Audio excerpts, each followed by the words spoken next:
Dr. Sahana adjusts her glasses and smiles at the camera. Hello, little friends. Today we follow Rolo the rabbit, a creature who believed speed was everything.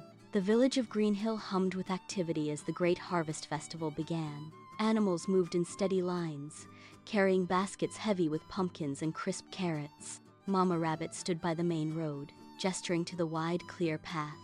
Follow the road, Rolo. It is safe and clear, she said. Rolo glanced at the winding trail and scoffed. He shifted his own basket, his feet tapping against the dirt with impatient energy. That path is for the slow, he muttered. He ignored the steady stream of neighbors and stared instead at a dense, dark thicket bordering the edge of the woods. The main road looked too long, too predictable, and far too easy. He tightened his grip on his basket, his nose twitching as he weighed his mother's advice against his own desire to be first. He did not care for the long way around. He wanted the finish line, and he wanted it now, replaced by a canopy so thick it choked the daylight. He breathed in the scent of damp earth and rotting wood. Behind him, the sounds of the festival faded into a dull hum, eventually dying out entirely. Here, the world was gray and tangled.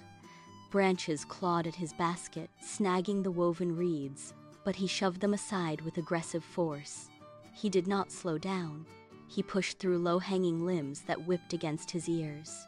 Long before the others had even rounded the first bend of the trail, he ducked under a web of thorny vines. The forest floor transformed.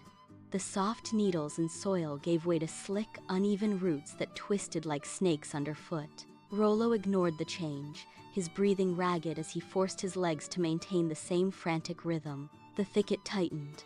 Vines hung like tripwires across his path, catching the edges of his basket with every stride. He jerked the container free, his movements becoming sloppy and desperate. He was no longer running with grace. He was fighting the woods for every inch. The ground began to tilt, slick moss. He stumbled, arms windmilling to regain balance, his basket swinging wildly against his side. But a trap.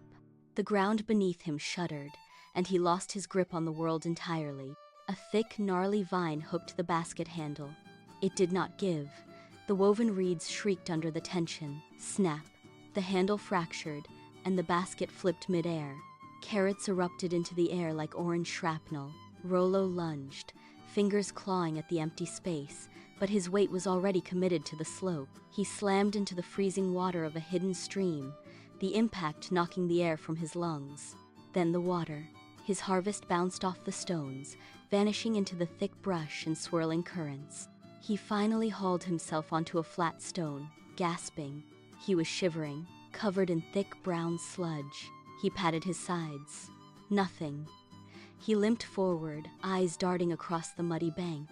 He found one single, bruised carrot wedged in the silt. He picked it up. It was small. It was ruined. He looked at the empty. Rolo dragged his feet as he entered the village square. The sun was high, and the air smelled of fresh harvest. Around him, other animals stacked heavy baskets, each filled to the brim with produce. Rolo stopped. He looked at the single, mud-caked carrot in his hand and felt the weight of his empty basket. He lowered his head, ears touching the dirt. A slow, rhythmic tapping sound neared him. Grandpa Tortoise stopped in front of him and placed a heavy, steady hand on Rolo's shoulder. Shortcuts may save minutes, but careful work saves the entire harvest, he said. Rolo nodded, the truth of the words settling in.